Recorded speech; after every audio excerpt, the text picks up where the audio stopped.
pessoal, tudo bem? Eu sou Mari Salmon, sou artista plástica e apaixonada por cultura brasileira. Hoje eu vou ter uma conversa super interessante com o Paulo Resutti. Ele é escritor, historiador e já entrou aqui. Já te chamo, Paulo. Essa conversa ela faz parte de uma série de bate-papos que eu trago aqui pro Instagram e também pro YouTube, que chama Protagonistas da Cultura Brasileira. E nela eu tenho o intuito de conversar sobre temas da cultura brasileira com pessoas especialistas em cada um desses temas. Eu já conversei com a bisneta do Monteiro Lobato, a Cleo, com a fundadora e diretora do Instituto Brasileiro de Moda, com gerente de marketing da Granado, que é uma empresa que tem anos de existência, inclusive é uma empresa que tinha o selo da família real, que a gente vai conversar hoje, e entre outras pessoas que também já passaram por aqui e que ainda vão passar. Até o final do ano eu vou conversar sobre temas como branding, música brasileira com um regente de coral, que eu sou fã. Depois eu vou conversar mais um pouquinho com vocês sobre isso. Deixa eu chamar aqui Paulo.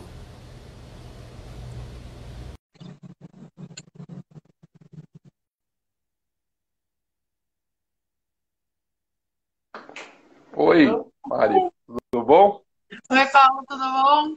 Tudo. Super obrigada por topar participar aqui da nossa conversa. Deixa eu já avisar antecipadamente, deu uma crise alérgica faz meia hora, então ainda não fez efeitos remédios, então eu vou fungar um pouco durante a live, mas vai ter que ser desse jeito. Não, tudo bem, o conteúdo vai ser super relevante. Eu comentei com o Paulo antes, mas vou comentar com vocês. Ele é historiador e escritor, ele vai daqui a pouquinho falar um pouco sobre ele. E ele também tem um canal no YouTube, que foi como eu encontrei, conheci as obras dele. E tem muito conteúdo por lá. A gente vai falar uma coisa assim mais abrangente, mais rasa. Se vocês se interessarem, vão e mergulhem no YouTube dele, nos livros. Eu tenho os livros dele no Brasil, não tenho aqui por enquanto. É, mas enfim, estou super empolgada. Muito obrigada por aceitar, Paulo. Então, E imagina, eu que agradeço o convite. queria te pedir para você se apresentar e já emendar e falar um pouco de você e a cultura brasileira, em específico o folclore brasileiro. Se tem algum personagem que você tem uma identificação maior ou não, conta para. Bom, meu nome, como você já disse, é Paulo Resutti, eu sou pesquisador. Na verdade, eu não sou formado em história, eu sou formado em arquitetura.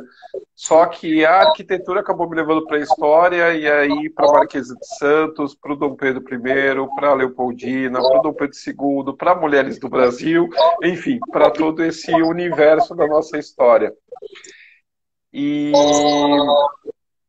e aí, bom, eu comecei a escrever em 2011. Foi a primeira biografia que eu lancei. Acho que está dando algum tipo de retorno. Tá dando retorno? Eu estou ouvindo a minha voz. E, pessoal, Você está com fone? não, deixa eu pegar Se aqui. você colocar, aí melhora. Tá, deixa eu colocar aqui.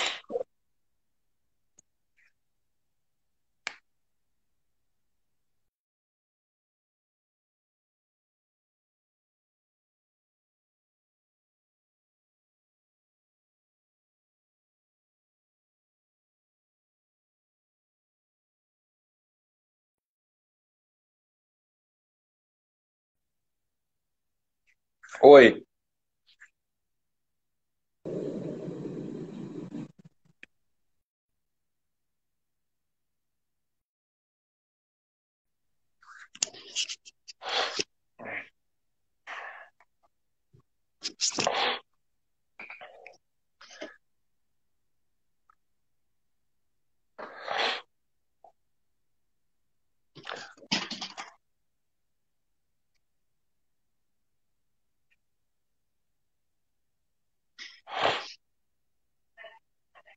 Acho que agora foi.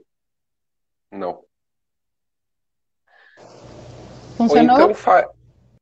tá, fala alguma coisa. Oi, Tá ouvindo? oi. Ah, melhorou. É porque tava Melhorou? entrando o meu som no teu, tava dando retorno do som. Agora tá Ah, ótimo. tá. Eu acho que o Tá pessoal agora não vai mais funcionando. reclamar. Tava todo mundo reclamando na live.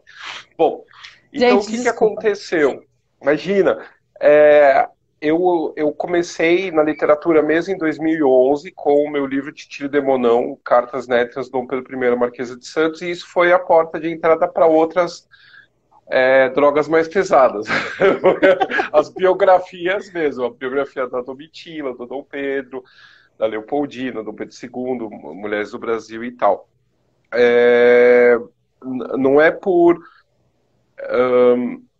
sem razão que a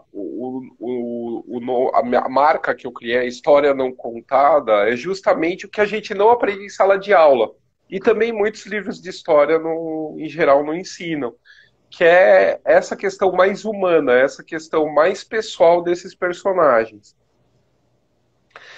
Aí você me perguntou de algum mito, alguma coisa do folclore Isso. brasileiro. Então, eu estava pensando.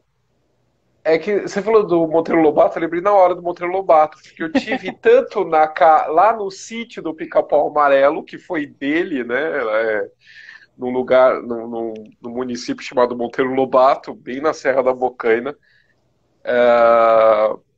como lá em Taubaté, onde tem lá a outra casa, que era do avô dele e tal. Ele é uma personagem muito que trouxe, né, muitos personagens do nosso folclore. Mas eu acho que assim, o que eu mais gosto é do Pedro Malazartes, que é aquela coisa do matuto, do malandro, que é uma coisa que veio do folclore ibérico, veio não só você vai encontrar até na Alemanha, que em alguns lugares é o Pedro Udermales, ou Pedro Malazartes, que o Monteiro Lobato também vai jogar dentro do sítio, mas que eu acho bem legal porque puxa mais para nossa para o humano, né? Não tanto para aquela coisa da cuca, do Saci Pererê e tal, mas eu acho que tem muita. Eu acho que entra nessa questão dos meus personagens, do humano, do cara que ludibria o São Paulo, São Pedro, para conseguir entrar no céu. Tem várias historinhas do Pedro Malazarte e eu gosto muito. E tinha uma folclorista, a Ruth Guimarães, a escritora Ruth Guimarães, que ela foi aluna do Mário de Andrade, ela tem alguns livros bem legais sobre essas coletas folclóricas que ela fazia no Vale do Paraíba. E uma delas é o Pedro Malazartes, que eu acho bem interessante. Legal. Agora já entrando no nosso assunto da nossa conversa, você está me escutando? Sim, Ah, tá. perfeitamente. Tá ótimo. Eu queria que você desse um contexto primeiro, porque eu até coloquei na chamada como Família Imperial Brasileira, e para a chamada eu fiz um quiz nos stories, e algumas pessoas falaram assim, ué, mas imperial não seria real? Então eu queria que você desse Não, um não é. contexto, um Então, contexto de monarquia e império. tá, é o seguinte, a gente recebe a família real no Brasil, a família real portuguesa, ela chega no Brasil em 1808 e o Dom João VI, quer dizer, o futuro Dom João VI, então ele era príncipe regente, a rainha era a mãe dele, que estava incapacitada por doença, por problemas de ordem mental. Então ele era o príncipe regente já há vários anos, ele que reinava em nome da mãe lá em Portugal. E aí, devido à invasão napoleônica a Portugal, eles transferem a corte para o Brasil. E, e aí ele vai ficar e aí vem junto o Dom Pedro, né, que vai ser o nosso futuro Dom Pedro I, o filho dele, vários outros filhos, a Dona Carlota, que era a esposa do Dom João, etc. Dona Maria I vai morrer no Rio de Janeiro em 1816, se eu não me engano, e ele vai ser aclamado, o Dom João VI, como Dom João VI no Rio de Janeiro. Então, onde hoje é a Praça 15, onde é o Paço Imperial, no Rio de Janeiro, ele foi aclamado rei de Portugal, Brasil e Algarves. Ele foi a primeira realeza aclamada na América. E por causa de uma revolução que ocorre no Porto há 200 anos atrás, em 1821, tem a Revolução do Porto, que obriga o rei de Portugal a voltar para Portugal. Como ele havia transformado o Brasil em Reino Unido, a Portugal, Brasil e Algarves, ele deixa o filho dele para governar esse Reino Unido, que era o Reino do Brasil. E aí você vai ter todo o processo da independência que culmina no 7 de setembro, com o rompimento definitivo entre Brasil e Portugal. Definitivo assim, inteiro. A gente vai ter Guerra da Independência, a Bahia vai ser libertada só um ano depois, em 23, só em 26, só em 25, que é consolidada a independência, inclusive diplomaticamente, com os outros, com um tratado de paz e aliança com Portugal e toda a Europa e outros países reconhecendo o Brasil como independente. Então, o movimento começa lá em 22 e vai terminar só em 25, diplomaticamente. E aí, então, você tem, a partir de 22, você tem, em 7 de setembro, o Dom Pedro declara a independência, em outubro ele é aclamado imperador do Brasil, em 12 de outubro, que é o aniversário dele, e ele é coroado como imperador do Brasil, no Rio de Janeiro, em dezembro de 1822. Então, a partir daí, a gente passa a ter uma família imperial, que a gente vira império. O Brasil, como independente, vira império. Império por quê? Por que a gente não era reino? Por causa várias questões. Pelo tamanho geográfico do Brasil, pela questão das línguas. Você tinha vários povos sendo governados pelo mesmo imperador. Então você tinha, além dos índios, né, que também eram governados por esse imperador, você tinha os brasileiros, os portugueses, os brasileiros, os espanhóis. A gente tinha a província da Cisplatina ainda, que era o Uruguai. Então, essa união de vários povos é que determina o império.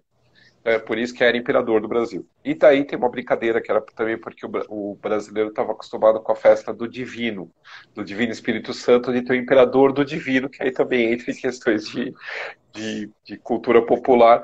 Então o José Bonifácio brinca, falando, coloca imperador, porque daí o povo também já está acostumado com o imperador do Divino Espírito Santo, da festa do Divino, e vai identificar melhor. E aí a gente vira império. Então quer dizer, ainda existe a família que hoje não é mais Bragança, é Orleans e Bragança, e que são descendentes do Dom Pedro I, da Leopoldina, do Pedro II, né? São os descendentes da Princesa Isabel, que a família se dividiu em São Paulo e Rio de Janeiro, então tem vários descendentes em vários lugares. E lá em Portugal você tem ainda hoje os Braganças, também tem uma descendência via Dom João VI lá em Portugal, né? Mas que não lá ainda existe alguma representação feita por eles, mas aqui não mais. E já emendando que você falou algumas vezes sobre ela, eu queria que você fizesse uma curiosidade que eu descobri com você, porque eu não conhecia isso, não sabia essa vertente. No colégio a gente aprende sobre o grito da independência e toda a história da independência. E eu achei muito interessante o papel da Leopoldina dentro desse cenário, desse acontecimento. Eu queria que você contasse, porque talvez o pessoal também não conheça. Provavelmente não. Então, ela tô até com minha caneca aqui dela, que eu mandei fazer, da Leopoldina. Então, a Leopoldina, ela era uma Habsburgo, todas as princesas Habsburgos eram basicamente criadas para serem governantes, vamos dizer assim, eles tinham uma ideia, os Habsburgos, de que essas princesas criadas dentro da família Habsburgo seriam o principal aliado da própria Áustria, onde quer que elas estivessem. Então elas são super bem criadas, tanto que ela tinha uma educação e uma cultura muito superior ao marido, ao Dom Pedro, e isso começa já a despontar no movimento da independência, né? Na verdade, ainda no movimento anterior, pode ser chamado de movimento autonomista, era da manutenção da autonomia, que aquele reino que o Dom João VI criou, Reino do Brasil, unido a Portugal e Algarves, esse reino mantivesse a sua autonomia e não se dobrasse novamente a ser uma colônia de Portugal com a volta do rei e as cortes constitucionais portuguesas, a Assembleia Constituinte Portuguesa, querendo recolonizar o Brasil. Então, inicialmente, existe um movimento no Brasil que queria manter essa autonomia dada pelo Dom João. E isso acaba não se provando razoável devido à pressão das cortes de recolonizar o Brasil. Com esse processo, que são as ordens que vêm de Lisboa, querendo que o Dom Pedro volte, que a Leopoldina volte, ela já começa a perceber que não há futuro, que o futuro é incerto se eles voltarem para Portugal. Porque eles enxergam que o Dom João, quando retornou para Portugal, ele e a família real portuguesa viraram praticamente virtuais prisioneiros dessa Assembleia Constituinte. Ele não tinha mais poder nenhum, ele acaba o absolutismo e vira esse parlamentarismo inicial em Portugal, e ele é um virtual prisioneiro. Então, assim, ela já começa a perceber que não tem futuro se eles saírem do Brasil, e nem sabe o que vai acontecer com o Brasil, porque ela começa a perceber que provavelmente isso aqui vai se desintegrar com as forças locais de cada província, querendo a própria independência. Então a gente seria uma grande América Latina, onde todas as províncias do Reino Espanhol na América acabaram se dividindo. E então eu brinco que o fico dela é anterior ao dele. Ela que decide realmente ficar no Brasil e ele vai acompanhar. Então ela tem toda uma iniciativa de processo, de conversa com esse movimento autonomista. Então ela passava por ela o que eles iam afixar nas ruas do Rio de Janeiro para fortalecer esse movimento perante a população carioca. Então ela está articulando nos bastidores desde o início. Então tem cartas que eu trago nesse meu livro, o Dona Leopoldina, a História Não Contada, onde ela troca cartas com o secretário dela, mostrando que ela tá fazendo uma ligação entre esse movimento e o Dom Pedro. Então ela articula com os dois, e nem mesmo... Então, assim, ela já está decidida, mas ela tem que convencer o marido, então ela escreve para o secretário dela, para avisar que ele está quase convencido. Tem todo um jogo político dela. E ela assume, e ele também via ela como a principal aliada dele. Porque se não fosse assim, ele não deixaria ela como regente. Ela é a primeira mulher a governar o Brasil. Ele vem para São Paulo em agosto de 1822, em 13, se não me engano, é 13 de agosto, ou 23 de agosto, ele nomeia ela como regente do... Opa, voltei. Ele nomeia ela como regente do Brasil. Então, ela é a primeira mulher a realmente chefiar o Estado brasileiro como unidade autônoma, como reino, né? Como essa estrutura deixada pelo Dom João VI. E nessa figura ela vai chefiar ela vai estar na presidência do Conselho de Ministros, que vai decidir em 2 de setembro de 1822 aconselhar o Dom Pedro a proclamar a independência. Tem uma carta dela falando, claro, tem várias cartas dela, mas uma antes mesmo do conselho, que ela é um bilhete que ela manda para ele em São Paulo, falando assim: você já tinha me dito o que ia fazer aí, faça o logo. Que era a independência. Tipo, tipo, atrás do homem sempre tem uma mulher empurrando ele para frente, né? Era o caso da Leopoldina empurrando o Dom Pedro para fazer a coisa certa. Existe uma lenda que se criou. E Dom João já tinha dado a letra também para ele de, Também. olha... Faça você a independência antes que algum aproveitador, algum usurpador faça. Mas isso também fazia parte de uma estratégia, porque assim, quando a gente está analisando esses dinastas, a gente tem que pensar em dinastias, não é só nesses países. Existe um projeto de poder pessoal dessas dinastias. A dinastia de Bragança chega ao poder em Portugal em 1640 e pouco. Quando o Dom Pedro, quer dizer, quando o Dom João VI, antes de partir para Portugal, fala para o Dom Pedro que, se for necessário, ele que faça a independência, ele quer garantir à dinastia dele o trono do Brasil também. E realmente, eles vão garantir por anos, até a virada quase do século aqui no Brasil, e em Portugal vai chegar até 1910, 1911, o reinado dos Braganças em Portugal. Então você tem essa dinastia reinando dos dois lados do Atlântico, e é a única que efetivamente reina por um longo período aqui na América.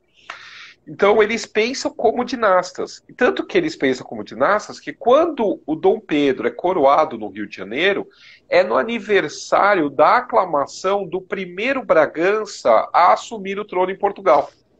Então, olha o simbolismo disso. Você tem um grande simbolismo nisso tudo, né? O primeiro, quer dizer, a data está marcada no mesmo dia, no aniversário da aclamação do descendente dele em 1640. Quer dizer, você vê que é uma continuidade, uma tentativa de... Então, bem mais abrangente essa questão do que só Brasil e Portugal. Tem toda essa relação. E aí criou-se a lenda, que aí todo ano tem a mesma coisa, que a Leopoldina, que assinou o Tratado da Independência. Não existe Tratado da Independência. A gente não é os Estados Unidos. Os Estados Unidos tem uma declaração de independência, né? A gente não tem nenhuma não existe declaração de independência. E existe a ata, que está assinado por todo mundo presente lá no Conselho de Estado, onde não se fala da independência na ata do Conselho de Estado. Então se criou um mito que eu acho importante valorizar a mulher, obviamente. Eu não estou menosprezando, não estou querendo diminuir ninguém. Só que eu acho que a história tem que ser contada da maneira direita. Não dá para também valorizar criando mito. Quer dizer, nada vai parar em pé nunca, né, desse jeito. Mas é importante essa trajetória. Eu escrevi um livro sobre isso, só sobre ela, explicando toda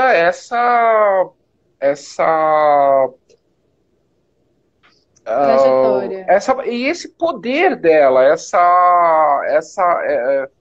essa força dela como uma estadista, tanto que o subtítulo é A Mulher que Arquitetou a Independência. Ela não assinou, porque eu tinha para assinar, né, o Dom Pedro assinou, ele gritou. Mas ela que ela vai chefiar 2 vezes ela vai ser regente do Brasil 2 vezes, ela também vai ajudar na questão da consolidação dessa independência por meio da diplomacia. Ela conhecia os diplomatas, ela falava com os diplomatas, ela tem todo um papel também importante na questão da diplomacia mundial. Então o papel dela é enorme, não é pequeno. Não, eu vou emendar em 2 perguntas. Uma, que o grito da independência, a palavra grito não significa que ele parou e deu um berro, né? Tem outro significado, o grito. E, na verdade, eu queria ir para Dom Pedro, que ele era... que ele era conhecido como super intelectual e tudo mais, que viajou, lógico, viajava pelo mundo como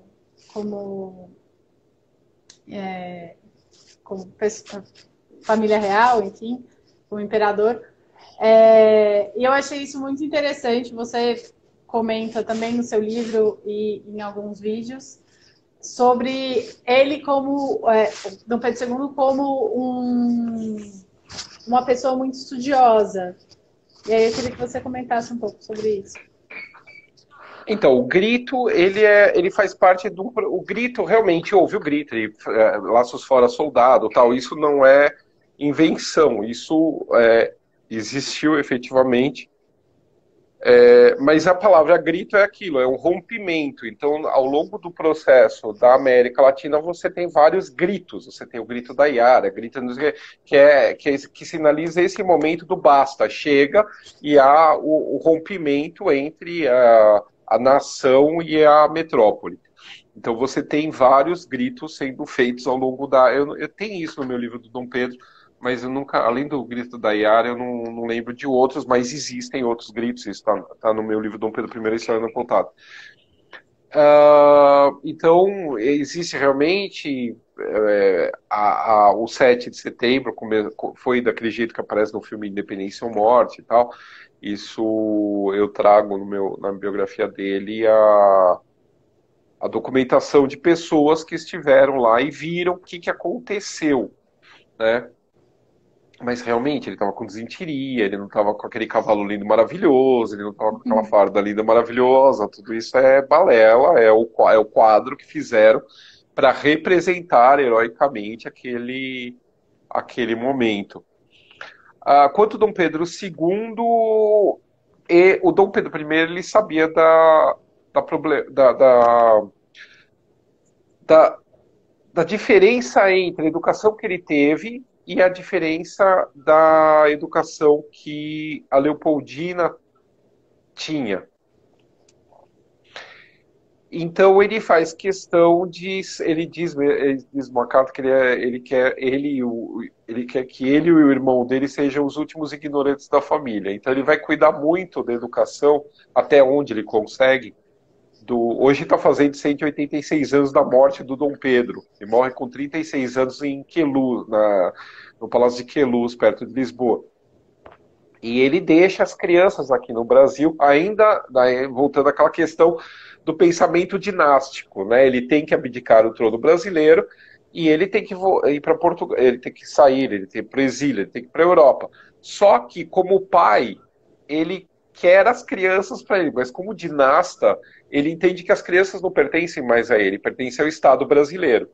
Então ele deixa o Dom Pedro no Brasil, o Dom Pedro II no Brasil, e as irmãs do Dom Pedro II. Aí tem muita gente que pergunta, mas por que as irmãs ele também não levou? Porque ele não levou as filhas com ele e deixava aqui.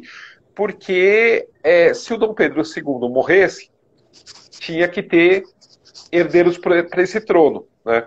Então aí ficam todas as meninas. E aí, ao longo desse exílio, você vê nas cartas que eu trago, tanto na biografia do Dom Pedro I quanto na biografia do Dom Pedro II, esse interesse do pai pela educação do filho. Então ele cobra, ele insiste, ele fica em cima dessa questão educacional dele. E eu acredito que isso faz parte do processo da perda do pai para o Dom Pedro II. Porque ele vai perseguir esse pai a vida toda. Quando ele perde, ele tinha 9 anos quando ele perde o pai, 9, 10 anos. E ao longo de toda a vida dele, todos os lugares que o pai passou no Brasil, ele vai querer saber onde ele teve, ele vai querer também ver o que o pai viu, ele vai conversar com pessoas que conheceram o pai no Brasil. Quando ele vai para a Europa, a primeira coisa que ele faz quando ele desembarca em Lisboa é ir ver o túmulo do pai, visitar a viúva do pai, conversar com os generais que serviram o pai no Porto, no cerco do Porto, lá na tomada de Portugal, que o Dom Pedro I ele parte para a França e depois ele vai invadir Portugal para restituir o trono da filha, da Maria II, que o irmão dele, o Dom Miguel, tinha tomado da filha. E então o Dom Pedro II está sempre perseguindo esse pai. E uma das coisas que o pai ficava batendo nas cartas era a questão do estudo. Então eu acredito que isso foi uma coisa que alimentou o espírito dele. Eu tenho que estudar porque meu pai queria que eu estudasse. Aí isso vai, engrena e pega a vida inteira dele. e ele vai se interessar por todos os assuntos, a quantidade ele vai saber falar tupi, ele vai fazer um dicionário não, um vocabulário de tupi-guarani, tupi-português, ele vai estudar aramaico, vai estudar sânscrito, vai estudar grego, várias línguas antigas, provençal, além das normais, né? Alemão, inglês, italiano, francês. E ele não para de estudar nunca. Ele está morrendo, está traduzindo coisa lá no exílio.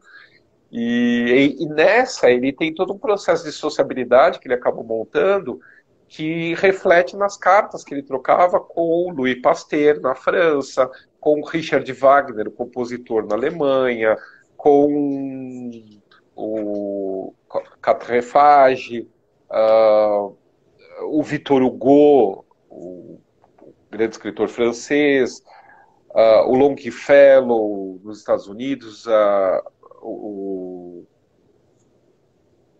pessoas ele vai tentar falar com o Darwin, ele vai trocar correspondência, mas ele nunca vai conseguir realmente conversar pessoalmente com o Darwin. Então ele está sempre atento, ele é um homem do tempo dele, emergindo nesse mundo desse conhecimento. Além disso, é o imperador do Brasil. E é o único brasileiro da época dele, se eu não me falha a memória, a participar da Academia Francesa, que era uma alta honraria só dada para pessoas capacitadas intelectualmente e que tivesse alguma produção intelectual. Então, era uma pessoa que estava sempre atenta, principalmente à tecnologia, o que podia trazer para o Brasil, tentava trazer pessoas para o Brasil. Então, o Thompson, que é um cientista escocês que tem vários estudos sobre o telégrafo, ele traz para o Brasil. O Louis Pasteur, ele tenta trazer para o Brasil, mas não consegue. Ele quer tentar resolver o problema das febres que tem no Rio de Janeiro, dessas pandemias que tinha no século XIX. Então é uma pessoa completamente antenada ao tempo dele. Ele nasce em 1825, ele só consegue sair do Brasil em 1871. E aí ele faz uma grande viagem. A segunda viagem dele depois é 77, 78, se não me engano. Ele fica mais de um ano fora nessa última viagem. 77. É que ele vai para os Estados Unidos para o centenário da independência dos Estados Unidos. Ele é o único monarca prestigiando uma república. Então isso também ele tinha. É muito curioso. Então ele vai para Filadélfia, ele ajuda a abrir a exposição do centenário da independência dos Estados Unidos. Ele encomenda ao Carlos Gomes um hino para ser tocado especificamente para o Brasil homenagear os Estados Unidos. Aí ele vai ter a participação na feira, na exposição da Filadélfia, e aí que vai ter aquela questão do Grambel e o incentivo dele ao telefone. E né, essa vez que ele sai do Brasil, e aí ele vai conhecer os Estados Unidos de ponta a ponta, de Nova York até a Califórnia. Ele vai para Nova Orleans, vai para vários lugares, vai conhecer o cara lá que cria aqui dos Mormons. Ele vai lá na cidade vai conhecer a pessoa que está por trás de todo esse movimento.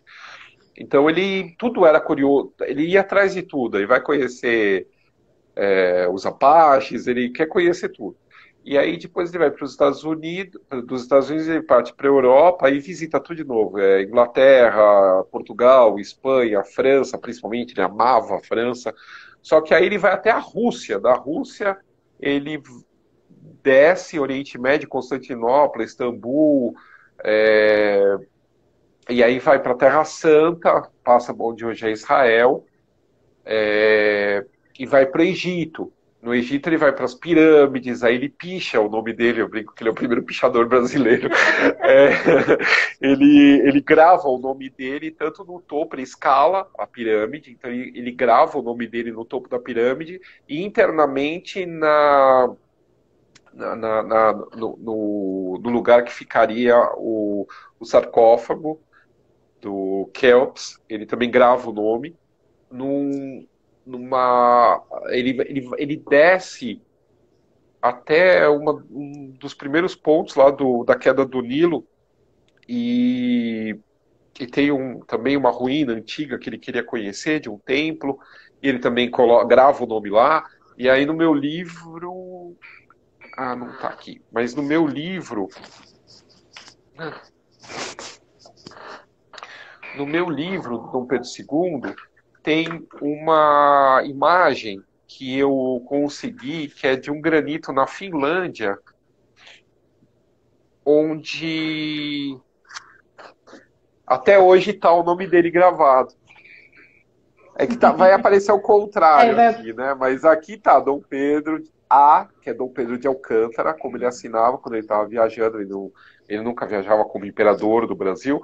E a data é 27 de agosto de 1876. 76, Não, 78.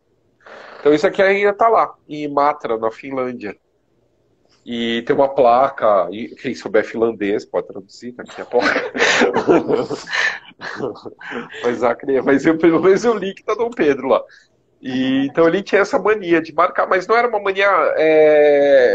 Eu brinco que é primeiro pichador, mas não é nada.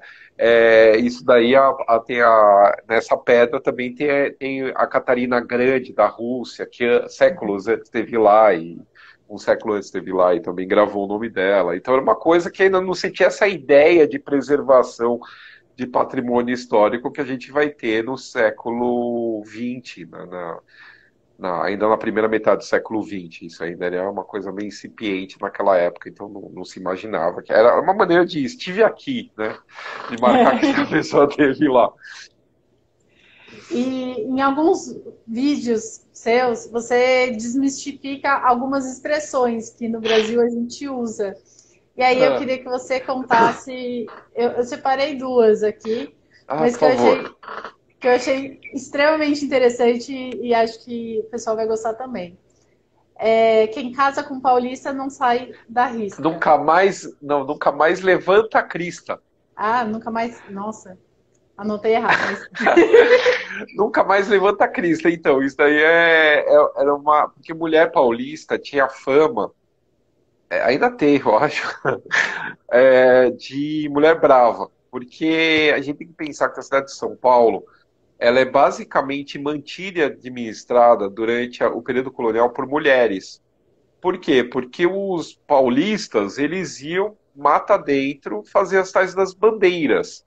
Então, é onde se apressava índios, ia atrás de riquezas, né? Ouro, pedras preciosas, etc. Quem ficava na cidade eram as mulheres. Então, você vai ter nos censos que existiam na época, você vai ver muitas mulheres sendo donas de casa, assim, elas eram a chefe da família, basicamente. E você vai ter profissões masculinas exercidas por mulheres. Então você vê uma presença muito marcante das mulheres na cidade de São Paulo, em todos os aspectos da manutenção da cidade de São Paulo, etc. E por causa disso, elas são diferenciadas das outras mulheres da colônia. Elas não tinham o homem para mantê-las, vamos dizer assim. Elas dependiam delas mesmas. Então fica essa fama de mulher paulista ser mulher brava, que mandava no homem.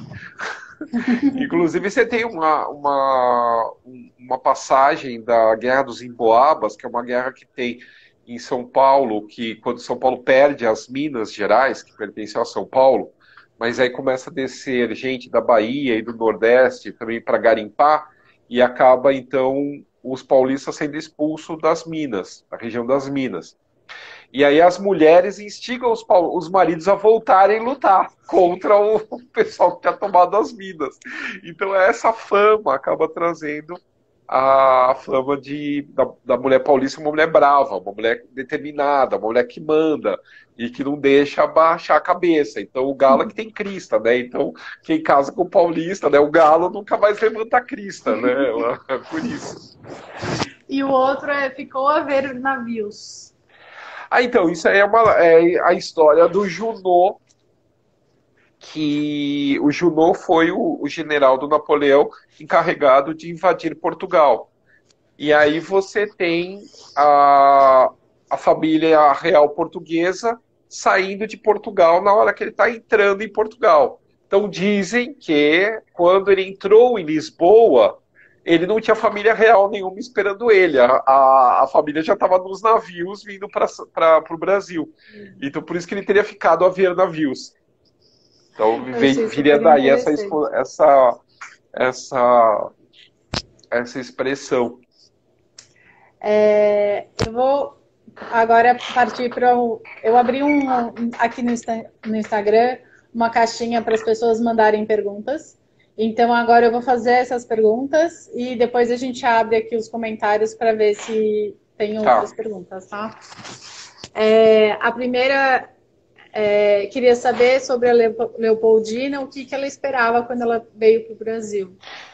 Ela veio completamente iludida porque ela pensava uma coisa e era outra. Ela veio para cá achando que a corte voltaria, mas nunca foi projeto do Dom João voltar para Portugal. Ele achava que, tanto que ele investe pesadamente no Brasil, tem a missão francesa que vem para cá, para transformar o Rio de Janeiro na sede do Império Português. Você tem toda ele não queria voltar para Portugal, mas ele mente, ele diz para o diplomata dele que está fazendo o tratado de casamento da Leopoldina com o Dom Pedro, que ele esperava ficar mais alguns anos aqui no Brasil apenas.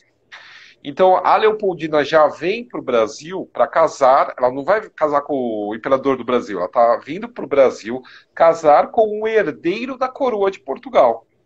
Então ela vem achando que realmente o que foi falado é verdade, que eles vão voltar em algum momento para a Europa, e aí ela vai poder visitar a família na Áustria, o que não acontece nunca. Ela morre no Brasil sem rever ninguém que o deixou na Europa em 1817. Contaram várias coisas do Dom Pedro que não era verdade, enfeitaram muito o noivo para ela, aquilo não era nada aquilo que contaram para ela, e ela vem embalada dentro do movimento romântico alemão. Então você tem uma mulher que cresce dentro desse movimento romântico alemão, dançando as primeiras valsas em Viena, conhecendo Goethe, podendo ter livre acesso a uma Viena, a uma Europa que já passou por um processo de civilização que ainda não ocorreu no Rio de Janeiro. E ela vem e tem que ficar basicamente trancafiada dentro do palácio. Dom João VI não deixa ela andar pelo Rio de Janeiro, ela não pode ir sozinha no teatro, ela não tem a liberdade que ela tinha, né, essa liberdade de ir e vir para onde quisesse e tal. Então é uma mulher que passa a ser, de ser quase uma mulher independente, é uma mulher que está dentro de outra sociedade, outro pensamento, outra realidade, ela tem que se adequar a isso. Então, ela vem iludida para cá, basicamente. Para você falar sobre as filhas de Dom Pedro II. Ele teve 4 filhos, o Dom Pedro II, dos quais somente 2 meninas chegaram à idade adulta, a Princesa Isabel e a Princesa Leopoldina. A Princesa Leopoldina, ela casa com o Duque de Saxe, Coburgo e Gotha, tanto que tem a descendência dela Dom Carlos Tasso, por exemplo, que mora na Europa, é descendente dela, então ele é Saxe-Coburgo e Bragança, é uma linhagem do Dom Pedro II, que hoje mora na Europa. E ela morre muito jovem, e ela faz o processo inverso da avó. A Leopoldina, que era a avó dela, e a neta tem o mesmo nome da avó, ela vem da Áustria para o Brasil e morre aqui. E a Leopoldina, ela morre na Áustria. A princesa Leopoldina, filha do Dom Pedro II. Ela era a filha mais jovem e ela e a Isabel casam praticamente no mesmo período, assim. A princesa Isabel casa com o Conde D e ela casa com o Duque de Saxe-Augusto logo em seguida. E, a, e, a, e ao contrário da Isabel, a princesa Leopoldina vai ter vários filhos. Se não me engano, são 4 ou 5 filhos. E a Isabel, que era a herdeira do trono, vai demorar 10 anos para ter o primeiro filho. E então, os filhos mais velhos da princesa Leopoldina são os herdeiros do trono após a tia. Então, enquanto ela não passa a ter os próprios filhos, os herdeiros são os sobrinhos dela. E aí o Dom Pedro, essa primeira viagem que ele faz para a Europa em 71, é para pegar esses meninos, os mais velhos, e trazer para o Brasil, porque são herdeiros dele, já que a tia ainda não teve herdeiros. E aí quando ela passa a ter os herdeiros depois de alguma época, o que era o mais velho da Leopoldina, que era preferido do avô e tal, acaba sendo preterido na linha de sucessão. Aí tem uma certa rusga na família, né? Uma coisa muito, muito simples. E, e a Leopoldina morreu em 71, como eu falei. E a Isabel, ela é de 1846, ela vai morrer em 1821, na França. Banida, porque a família imperial é banida do Brasil em 1889. Eles são proibidos de voltar. Essa lei do banimento só vai cair muitos anos, só vai cair em 21, justamente. Mas ela já estava muito idosa, ela não consegue voltar, ela estava doente. Tá? E Dom Pedro I teve uma filha com a Domitila também, né? O Dom Pedro I teve vários, teve 5 filhos com a Domitila, a amante dele, né, Marquesa de Santos. Ele teve 5 filhos, o relacionamento durou 7 anos. Desses 5 filhos, só 2 meninas sobreviveram até a idade adulta. Uma ele levou com ele para a Europa. Ele mandou a menina para a Europa, a Duquesa de Goiás. Ela é educada na Europa e acaba casando na Alemanha. E hoje tem descendentes do Dom Pedro e da Marquesa de Santos na Alemanha até hoje por causa dessa filha deles. E tem a Condessa de Iguaçu, que é a última filha que ele teve com ela, com a Marquesa de Santos, e que ela nasce após o rompimento do relacionamento. Então ela já nasce em São Paulo, após a mãe ter sido banida do Rio de Janeiro pelo Dom Pedro I, e essa menina fica aqui no Brasil, é criada pela mãe e tem descendência no Brasil. Eu vou puxar aqui uma pergunta que mandaram. Deixa eu ver se aparece aqui para vocês também. Então, isso é um rolo. Na verdade, o Dom Pedro é que queria que fosse o Conde D, o marido dela, mas ela escreve uma outra coisa e tal. Até hoje essa questão é confusa. E o dia que eu biografar a Isabel, eu volto aqui e te falo. Tá certo. Paulo, o Instagram está até já avisando aqui o horário. Tá, já está acabando. Eu quero agradecer muito pela aula, pelo todo o conhecimento compartilhado. Tem bastante gente. Oh, meu Deus. Comentários aqui. Os comentários mudaram, agora ficou diferente. É? Bom. Para mim mudou, pelo menos, o layout. O formato. Mas, enfim, tem muita gente elogiando, todo mundo agradecendo pela live. Eu agradeço imensamente. Se você quiser falar mais alguma coisa. Não, Você eu queria acabou de lançar um agradecer. livro. Acho que Ah, vale falar também. é que ainda não está aqui, mas assim, tem algumas coisas para contar. O sábado é meu aniversário, então vai ter uma grande. Eu vou fazer 48 anos, aí a editora resolveu colocar tudo a 48% de desconto. Por 48 horas. Bem goela a editora, mas tudo bem. E, então, assim, tem livros meus, tem um kit com todos os meus livros, que vai estar R$ 300, e ainda tem kit de máscara junto, camiseta e as minhas canecas também, tudo isso por R$ 300. Tem a caneca da Leopoldina, do Dom Pedro e da Leopoldina, do Dom Pedro I e do Dom Pedro II.